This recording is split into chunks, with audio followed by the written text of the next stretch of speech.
Olá pessoal, nós vamos iniciar agora os estudos do livro intitulado Por que a Escola Não Ensina Gramática Assim? Livro este lançado pela editora Parábola. O livro está dividido em 9 capítulos. Nós vamos dedicar aqui uma aula para cada capítulo.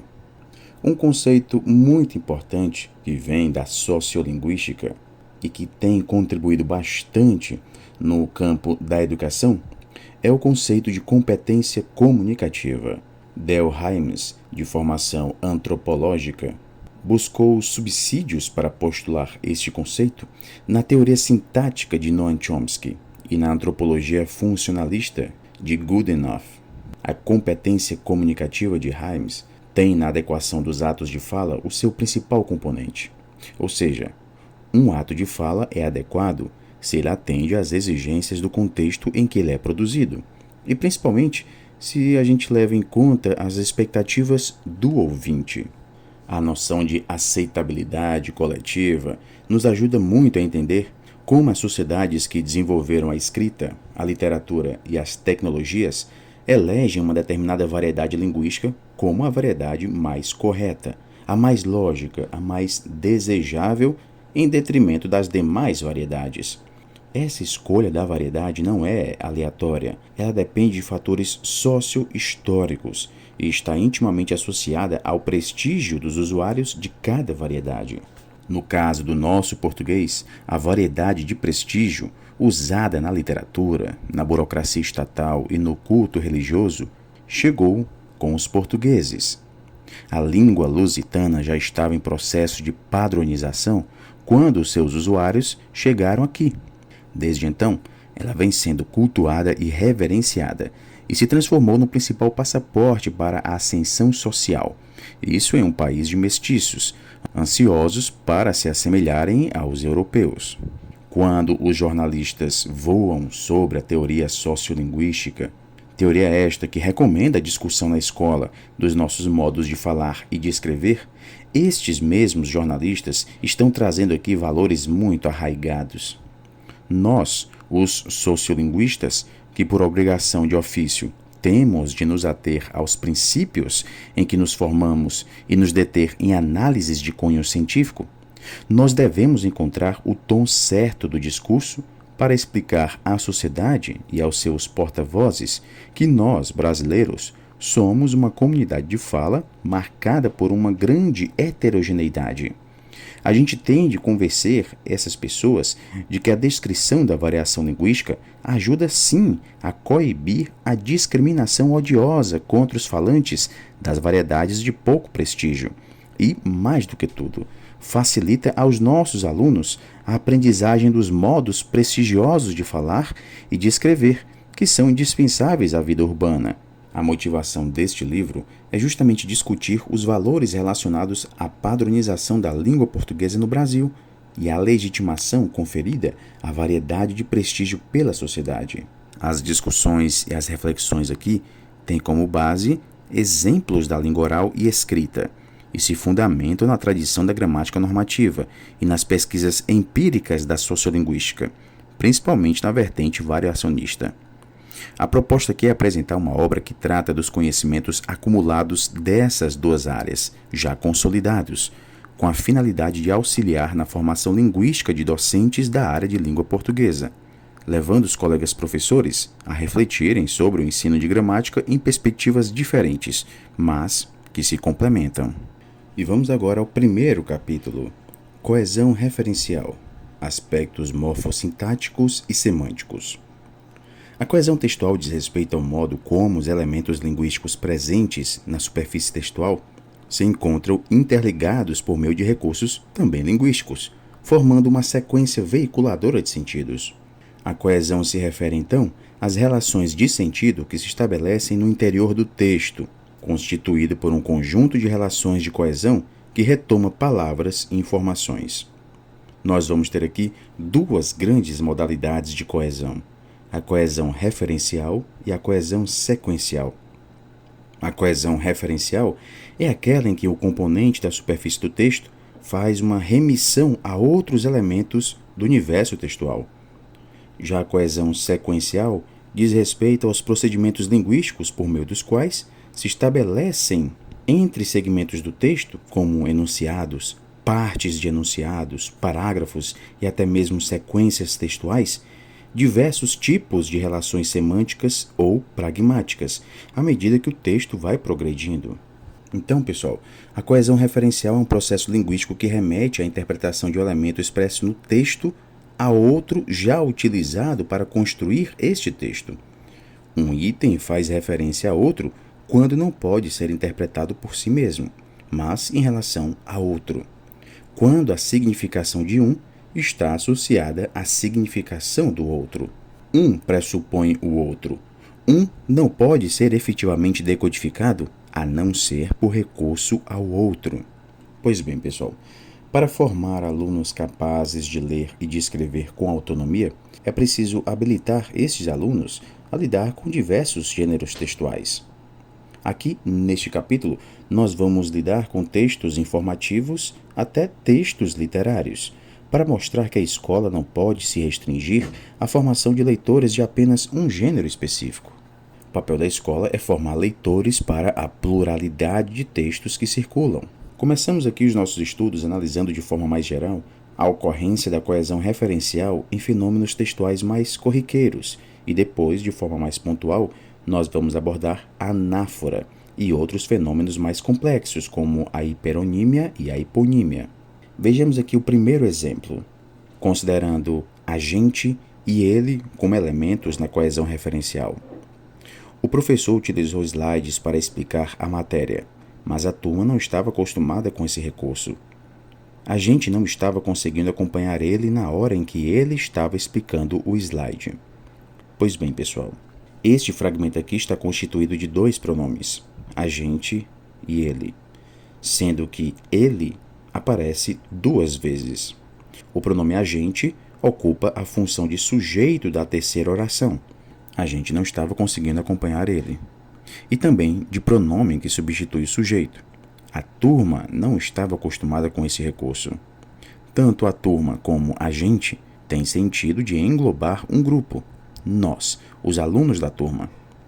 A expressão agente é extremamente utilizada pelos falantes de todas as idades e em diferentes contextos, formais ou informais, tanto nos textos mais monitorados quanto nos menos monitorados. O pronome agente, no exemplo, tem o sentido de nós, porque o enunciador, a pessoa que fala, se refere à turma, nós, alunos, que não está conseguindo acompanhar a explicação do assunto exposto no slide. É importante destacar que a gramática normativa não registra a expressão agente como pronome.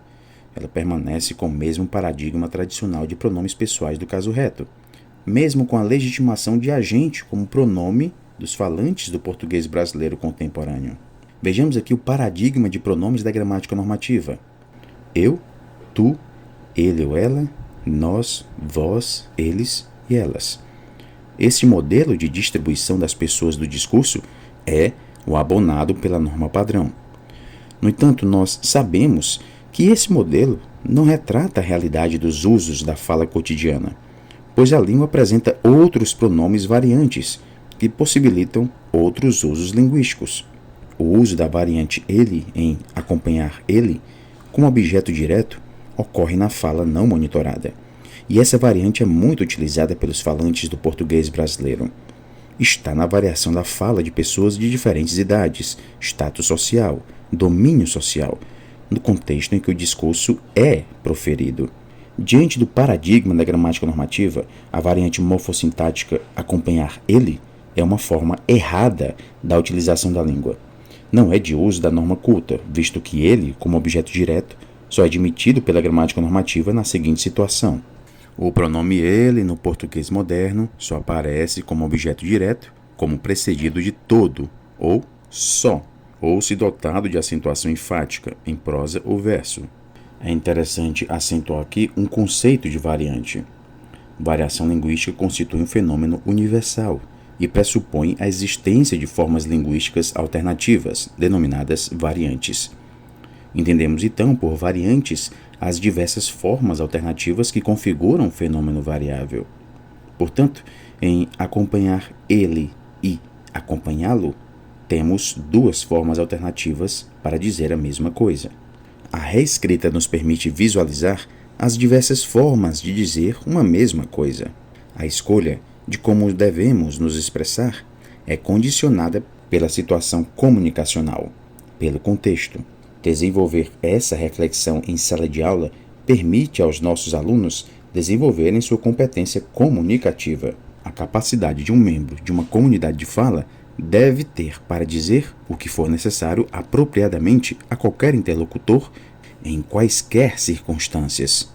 Vejamos agora a anáfora como elemento coesivo na perspectiva do sentido.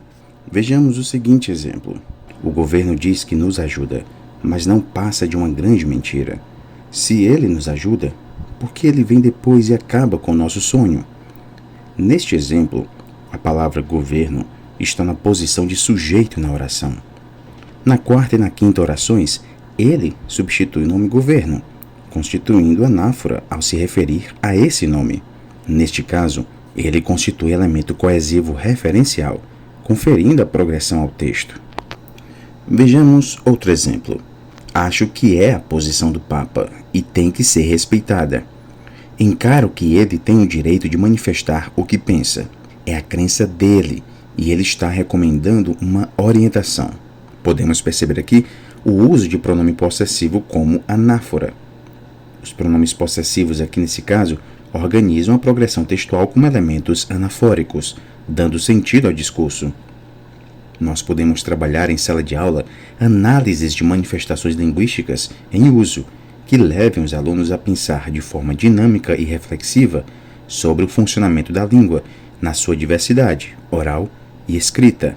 Existem algumas expressões cujo entendimento depende da situação em que elas foram veiculadas.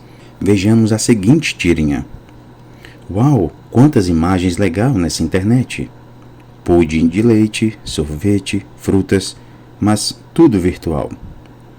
Aqui não é.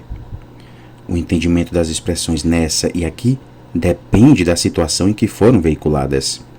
Isso significa que a referência desses termos está no discurso, na situação social concreta, e não apenas nas palavras. A expressão nessa internet aponta para o espaço virtual, com o qual Magali estava tendo contato por meio do computador. Já a expressão aqui, utilizada no terceiro quadrinho, aponta para o espaço físico ocupado por Magali. Só é possível compreender o que Magali quer dizer quando ela afirma aqui não é, se observarmos o espaço em que ela se encontra no terceiro quadrinho, em frente a uma geladeira repleta de comida, e se relacionarmos este espaço com aquele apresentado na primeira cena, quando Magali se refere à internet. A recuperação de elementos que estão fora do texto e que dependem da situação de interação é denominada exófora.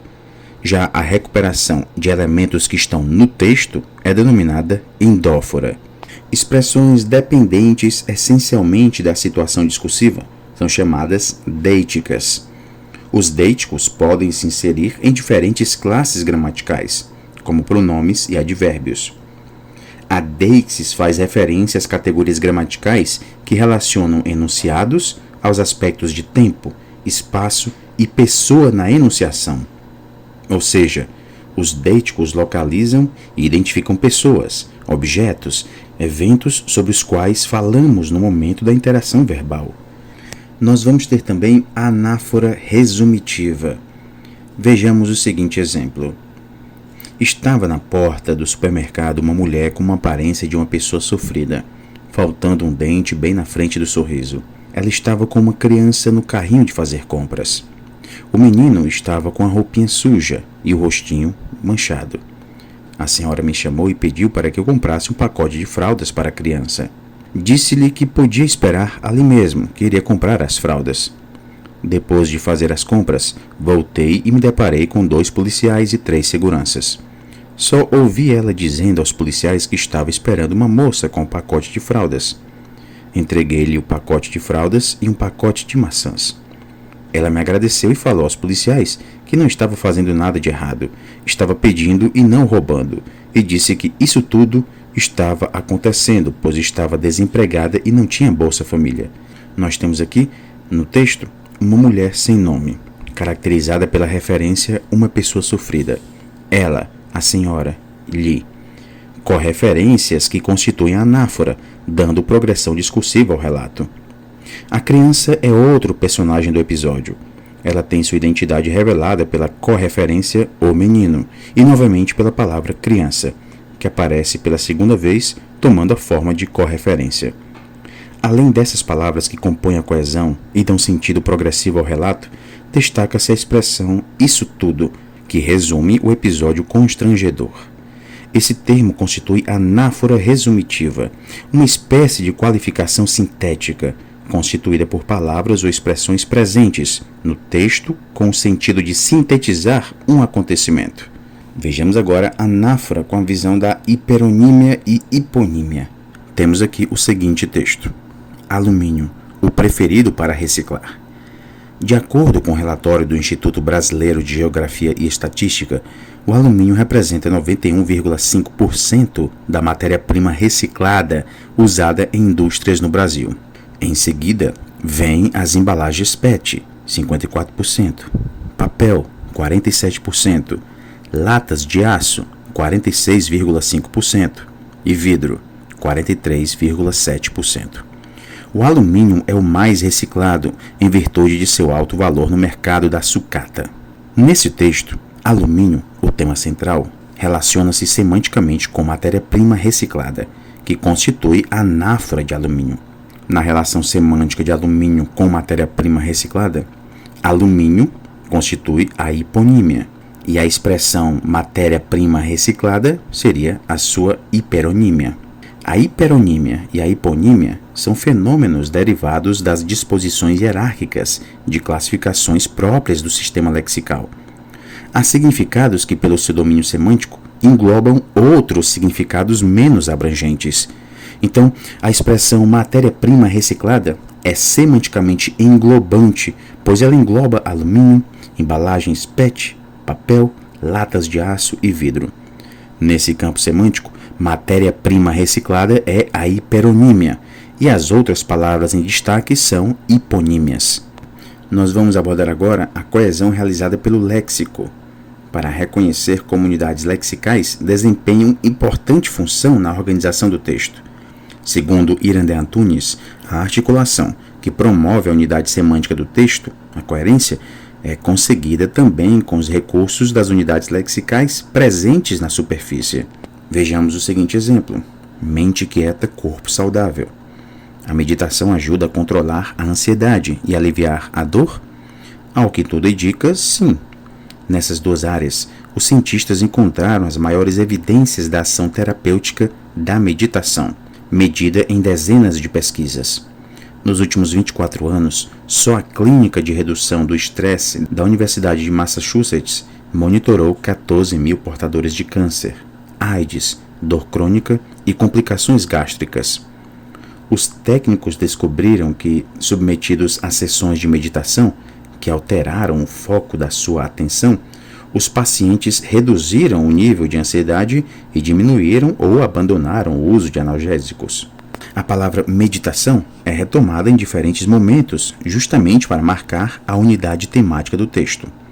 A repetição funciona como ponto de amarração na indicação da continuidade, que perpassa o eixo vertical do texto.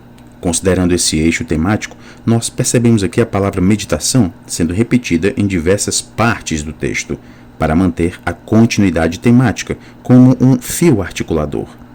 Ao longo do texto, o eixo temático é mantido mediante o retorno a algumas unidades lexicais, como mente quieta, que está apresentada no título. Ela mantém uma estreita relação semântica com o eixo semântico do texto, ação terapêutica da meditação. Nós também temos aqui a unidade lexical meditação, que se constitui como núcleo semântico do texto. Temos também a ação terapêutica da meditação e sessões de meditação. Aqui a palavra meditação não aparece sozinha. Ela se junta à ação terapêutica e às sessões. Essa junção deriva da associação semântica possibilitada pelo contexto. Por isso, pessoal, é importante a gente ter em mente que a simples repetição não pode ser considerada como uma insuficiência vocabular. A repetição é proibida em produções textuais, invocando-se apenas o argumento da pobreza vocabular, desconsiderando-se que a repetição de uma palavra pode sinalizar a concentração temática de um texto, ou marcar a ênfase que se deseja atribuir a uma palavra, a uma informação, a uma ideia. Nos textos literários, por exemplo, é comum o uso da repetição vocabular. Nós não devemos condenar a repetição de forma genérica e simplista, tentando impedir o seu uso. O que nós devemos fazer é analisar os contextos em que essa repetição costuma acontecer e as funções que ela cumpre para a promoção da coesão, da informatividade e da coerência. De acordo com os parâmetros curriculares nacionais de língua portuguesa, toda educação comprometida com o exercício da cidadania precisa criar condições para que o aluno possa desenvolver sua competência discursiva.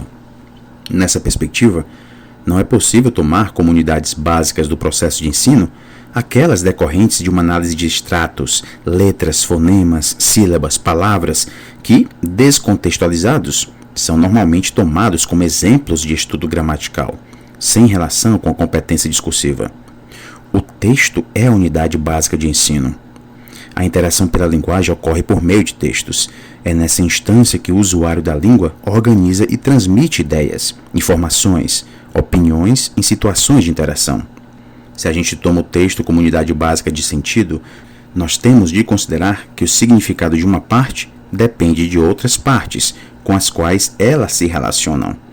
E a coesão é importante justamente para que, por meio da ligação dos elementos linguísticos na superfície do texto, seja possível formar uma sequência que veicula sentidos.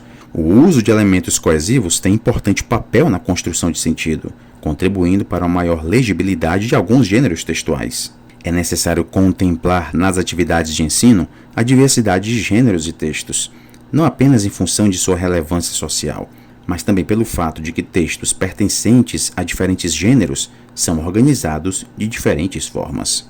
Considerando que as aulas de português devem se centrar nos usos sociais da língua, a escola não pode ignorar as diferenças sociolinguísticas.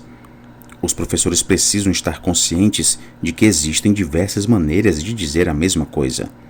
Devem também estar conscientes de que essas formas alternativas servem a propósitos comunicativos distintos. E nós finalizamos aqui esta aula. Bons estudos a todos e até a próxima.